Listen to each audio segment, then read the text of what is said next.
বন্ধুরা মিলে হাঁটছিলাম আড়িয়াল বিলের মাঝখানে জালালপুরের রাস্তা ধরে। চারিদিকে অসাধারণ সৌন্দর্য দেখে খুব ভালো লাগছিল। বিলের অসাধারণ সৌন্দর্য, লাল ও সাদা শাপলাগুলো।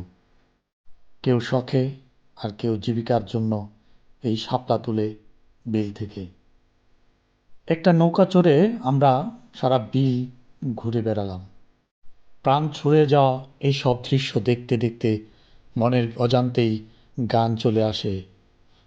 ও আমার দেশের মাটি, তোমার পরে ঠেকাই মাথা। স্থানীয় কিছু লোকজন এই শাপলা তুলে জীবিকা নির্বাহ করে। তারা প্রতিদিন সারা দুপুর থেকে বিকেল পর্যন্ত শাপলা তুলে। দুহার থেকে মরিচপট্টি যেতে এই রাস্তাটি চোখে পড়বে। বিলের মাঝখান দিয়ে বয়ে যাওয়া এই লাল রাস্তাটি অসাধারণ সৌন্দর্য। বর্ষায় পানিতে যখন টইটুম্বুর, মাঝখানে এই রাস্তা দিয়ে সবাই ছুটে চলে এবং দেখতে আসে হাজারো পর্যটক।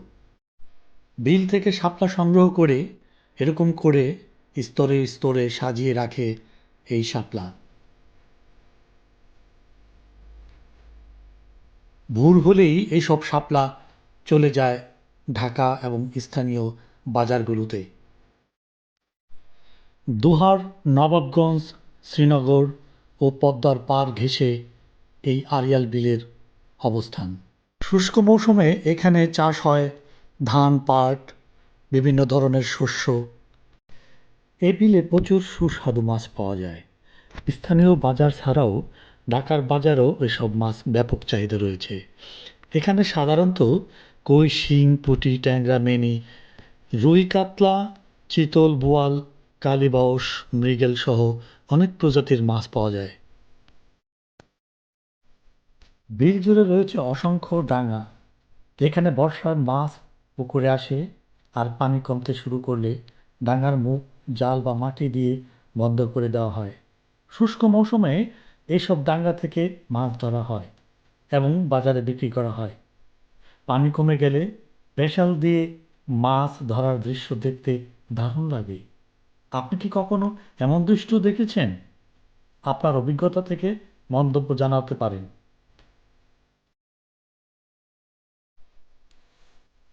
বর্ষাকাল হয়, বিলের চারপাশে জুড়ে পানি পরিপূর্ণ, আর সেই জলরাশির মাঝখানে ফুটে আছে অসংখ্য লাল সাদা শাপলা। যোগাযোগের জন্য বাঁশের সাঁকো বানিয়ে এখানকার মানুষগুলো বর্ষার সময় চলে। শুষ্ক মৌসুমে আড়িয়াল বিলের জমিতে প্রধানত বোরো ধান চাষ করা হয়। এছাড়াও ইরি ধান এবং আরও কয়েকটা প্রজাতির ধান চাষ করা হয়। সবজি ও অন্যান্য ফসল উৎপাদিত হয় এই বিলের উপর নির্ভর করে আশেপাশে হাজারো কৃষক ও জেলের পরিবার। তাদের জীবিকা নির্বাহ করে মাছ ধরা, ধান চাষ করা, কৃষিভিত্তিক অন্যান্য কর্মকাণ্ড স্থানীয় অর্থনীতিতে সচল রাখে। বর্ষার পানিতে বাচ্চারা এখানে গোসল করে এবং বিকেল উপভোগ করে। সারা বিল জুড়ে রয়েছে অসংখ্য কচুরিপানা। এই কচুরিপানা গবাদি পশুর প্রধান খাদ্য হিসেবে ব্যবহৃত হয়। এই বিলকে কেন্দ্র করে অসংখ্য গবাদি পশু পালন এবং দুগ্ধ খামার তৈরি হয়েছে। আপনি কি কখনো নৌকা বেয়ে দেখেছেন? এটা নিয়ন্ত্রণ করা অনেক কঠিন। যে বাঁশ দিয়ে নৌকাটি বেয়ে যাচ্ছে এটাকে স্থানীয় ভাষায় বলে লগি।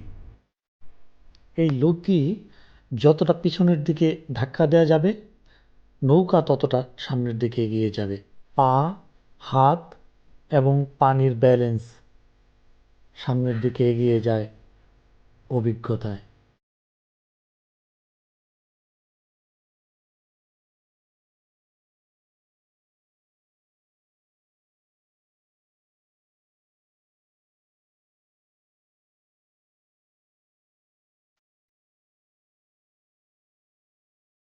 বিলের চারপাশে গড়ে উঠেছে অসংখ্য ইটের বাড়ি এবং দালান।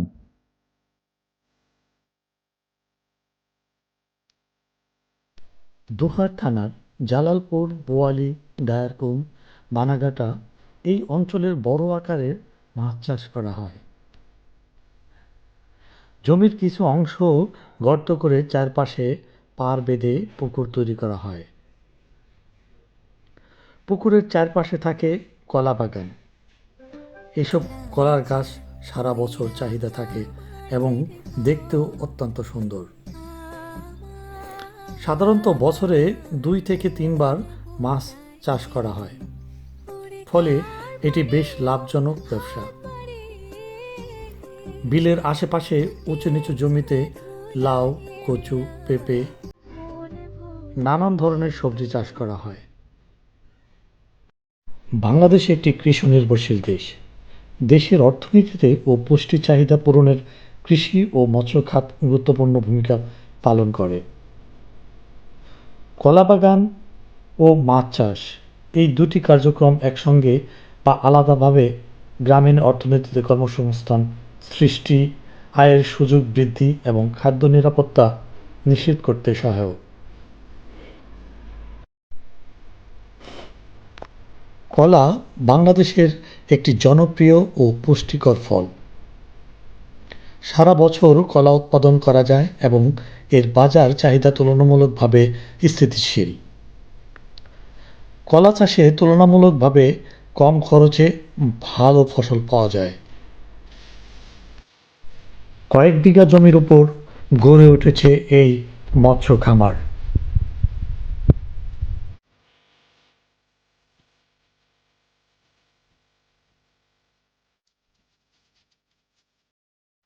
প্রজেক্টের মাঝখানে বসে আছে মাছরাঙা পাখি।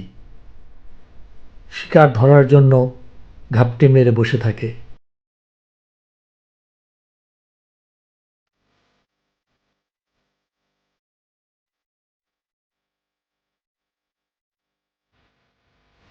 জালালপুর চকের মাঝখানে এই কালভার্ট। ওদের দেখে সেই ছোটবেলার কথা মনে পড়ে গেল। এইভাবেই একসময় গোসল করতে বেশ ভালো লাগতো। লাফিয়ে পড়তাম পানির মধ্যে। বাঁশ এবং জালের সমন্বয়ে তৈরি করা হয় ব্যাসাল। কিছুটা জায়গা জুড়ে এই ব্যাসাল ফেলে রাখা হয় পানির ভিতর। 10 মিনিট পর তোলা হয় ব্যাসাল।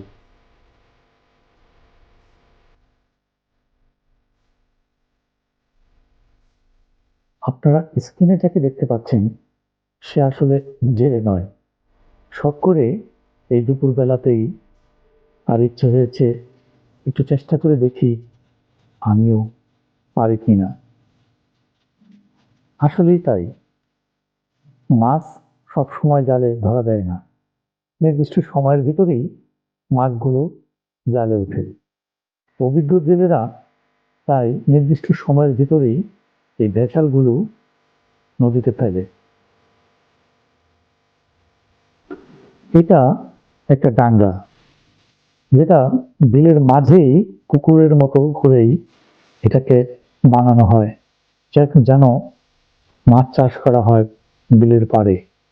আমরাও দেখতে আসছিলাম এই বিলটি। নৌকা বেয়ে কচুরি পানা বা গরুর খাবার নিয়ে আসছে কৃষক। কেউ কেউ শখ করে মাছ ধরতে আসছে এই বিলের পাড়ে। আমরা এসেছি পদ্মা নদীর পার মৈনট ঘাটে। বিশাল পদ্মার এই মৈনট ঘাটকে এখন মিনি কক্সবাজারও বলা যায়। সকালবেলা এখানে মাছের বাজার মেলে। ঢাকা থেকেও বিভিন্ন ধরনের মানুষ চলে আসে এই বাজারে। তাজা মাছ পাওয়ার জন্য এই বাজার বিখ্যাত। এখান থেকে আপনারা ডাকে মাছ কিনতে পারেন, তবে এখানে মাছ কিনতে হলে খুব সকালবেলাই উপস্থিত হইতে হবে এই বাজারে।